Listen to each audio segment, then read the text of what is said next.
हैं कि भारतीय वज़ीर ख़ारिजा जयशंकर ने हज़रसराई की है कि भारत पाकिस्तान में अक़लियती बिरादरी के खिलाफ तशद्दुद के वाक़यात पर गहरी नज़र रखे हुए है। इमेजिन क्या कर रहे हैं, क्या भारत पाकिस्तान में अक़लियती बिरादरी के साथ बुरे सलूक पर गहरी नज़र। कमाल नहीं है वैसे, इसे कहते हैं उल्टा चोर कोतवाल को डांट रहा है। ये बात उस मुल्क का वज़ीर ख़ारिजा कह रहा है जहाँ अक़लियतों के खिलाफ कार्रवाइयाँ मतलब अभी ईद की नमाज पे झगड़े हो रहे हैं।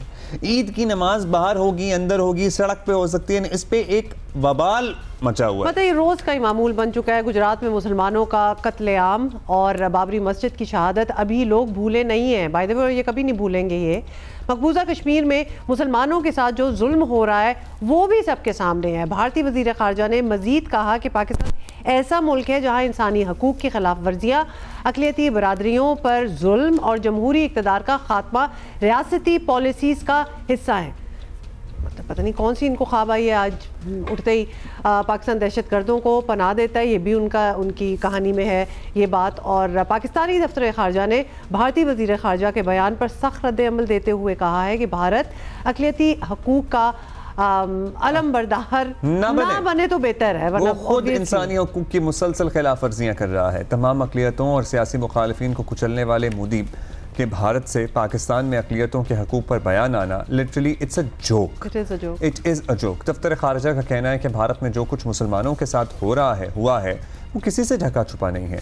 ज़्यादा दूर नहीं जाते, इस मरतबा तो भारतीय रियासत उत्तर प्रदेश में ईद उल फितर की नमाज सड़क पर अदा करने पर पाबंदी लगा दी गई है। I was just telling you, ये हो रहा है। इससे पहले ये कभी नहीं इशू बनाया गया था, अब हवा बनाया गया है। पुलिस ने कहा है कि सड़क पर नमाज ईद अदा करने वालों पर मुकदमा दर्ज करेंगे, उनके पासपोर्ट और ड्राइविंग लाइसेंस मनसूख कर देंगे। जबकि भारतीय रियासत हरियाणा में ईद उल फितर की छुट्टियां कैंसिल कर दी गई हैं, जिस पर शदीद क्रिटिसिज्म किया जा रहा है। These are extreme measures. These are extreme measures. लेकिन बकौल उनके प्रॉब्लम हमारे यहाँ है। लेकिन वहाँ पे बड़े आवाज उठ रही है, पर्टिकुलरली नमाज ईद सड़क पे अदा करने वाले मामले पे। फिर लोग कह रहे हैं, फिर मुसलमान कह रहे हैं कि फिर कोई भी रिलीजियस प्रोसेशन जो है वो ना हो सड़क पे, लार्जेस्ट माइनॉरिटी, इंडिया जैसे मोस्ट पॉपुलेटेड मुल्क पे लार्जेस्ट माइनॉरिटी जो है वो मुसलमानों की है और वो नमाज नहीं पढ़ सकते इस तरह। ऑब्वियसली सड़कों क्या there is spiral out of control, क्योंकि इतने ज़्यादा वहाँ मुसलमान हैं कि वो तो हर जगह ही होंगे।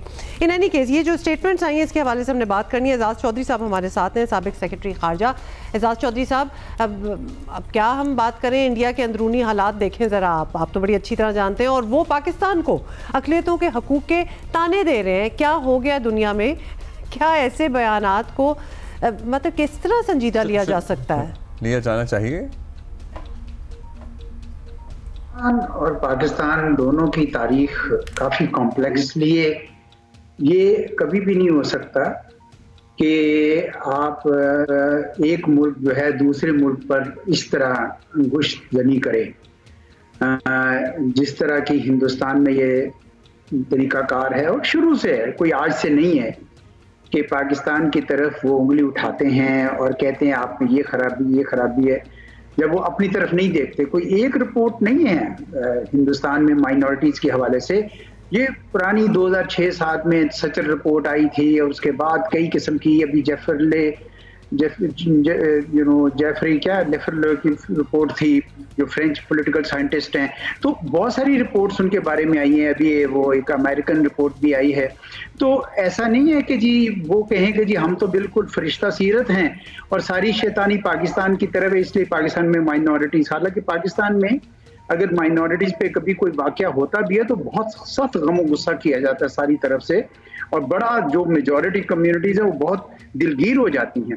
जबकि हिंदुस्तान में तो वो फख्र से कह रहे हैं कि हम हिंदू राज बना रहे हैं, हम हिंदू राष्ट्र बना रहे हैं, और हमारे लिए माइनॉरिटीज डोंट मैटर। पाकिस्तान में ऐसा नहीं है। सब मोदी का अक़लियतों, खासतौर पर मुसलमानों से जो सलूक रहा है, इंडिया के अंदर भी इस पे आवाज़ उठती रही है। तो फिर क्या वजह है कि उनकी हुकूमत अपना तरीक़ाकार नहीं बदलती? मतलब this is their policy and policy के साथ कामयाब हैं।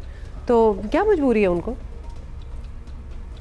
नहीं, मजबूरी नहीं है, ये तो एक उनका बाकायदा डिक्लेयर्ड अज़्म है, उनका एक ऑब्जेक्टिव है कि हमने हिंदू रियासत बनानी है, और जिसको नहीं पसंद ये वो क्यों रहता है यहाँ पे। और बहुत सारे बीजेपी के हुक्मरान हैं, वो ये कहते हैं कि यहाँ मुसलमानों का कोई वो नहीं है। और अभी आपने देखा कि 1992 में बाबरी मस्जिद से लेकर अब जो औरंगजेब की के मज़ार या कब्र के ऊपर जो ये कंट्रोवर्सी है, एक सिलसिला चली जा रहा है जिसमें ये वो कह रहे हैं कि हम आहिस्ता आहिस्ता तमाम मुस्लिम आइकॉन्स जो हैं उनको ख़त्म करेंगे। हत्ता कि वो तो ताजमहल को भी कहते हैं कि हम ये भी यहाँ नहीं होना चाहिए। तो एक एक्सट्रीमिस्ट एजेंडा है जो बड़ी अरसे से बीजेपी फॉलो कर रही है, और वो उनकी अपनी जो हिंदुस्तान जब शुरू हुआ था तो उन्होंने कहा कि हम तो सेकुलर रियासत बनेंगे, प्लूरलिस्टिक रियासत बनेंगे, ये उससे अब बड़ी दूर हट गए हैं। बिल्कुल जी, उनके मुस्लिम हिस्टोरिकल लैंडमार्क्स के हवाले से तो उन्होंने ये करना शुरू कर दिया। एजाज चौधरी साहब ये भी बता दें कि ये मुमकिन ऑब्वियस ही नहीं है कि हम ईद मनाएं लेकिन अपने कश्मीरी भाई बहनों को भूल जाएं। तो उनकी ईद ऑफ कोर्स एक जेल में ही होगी, बिकॉज कश्मीर की हालत तो सारों को पता ही है। तो ये हालात कब बदलेंगे आपको लगता है? क्या पाकिस्तान को आलमी ताकतों से कोई उम्मीद रखनी चाहिए? बैनुल अक़वामी बरादरी है कि अक़वाम मुत्तहिदा में रेजोल्यूशंस मौजूद है, बैनुल अक़वामी का फॉर्मल स्टांस तो है, लेकिन वो पॉलिटिकल विल नहीं है बैनुल अक़वामी बरादरी में जो उनसे हिंदुस्तान से ये मनवा सके कि भैया आपने ये काम करना है। और हिंदुस्तान भी अब उन रेजोल्यूशंस को बिल्कुल दरपुरे इतना नहीं समझता, वो बिल्कुल उसके ऊपर इम्प्लीमेंटेशन नहीं करना चाहता। तो बैनुल अक़वामी बरादरी ये देखती है एक बड़ा मुल्क है, बड़ी मार्केट है, उसके साथ बिजनेस करना है, तो इसलिए वो भी हिंदुस्तान को कुछ नहीं कह रहे। तो मैं तो बहुत ज़्यादा उम्मीदें बैनुल अक़वामी बरादरी से ज़्यादा नहीं रखता हूँ। अभी तक जो आपने कश्मीर का हिस्सा पाकिस्तान के पास था वो पाकिस्तान उस वक्त कश्मीरियों ने, लश्कर ने, सब ने लड़ के लिया था, और उसके बाद से पाकिस्तान ने अपना एक स्टैंड लिया हुआ है, वो पाकिस्तानी नहीं छोड़ सकते हैं उसको। बड़ी अफसोस की बात है कि जब उम्मीद भी कुछ खास ना रखी जा सके। बहुत शुक्रिया एजाज चौधरी साहब हमसे बात करने का।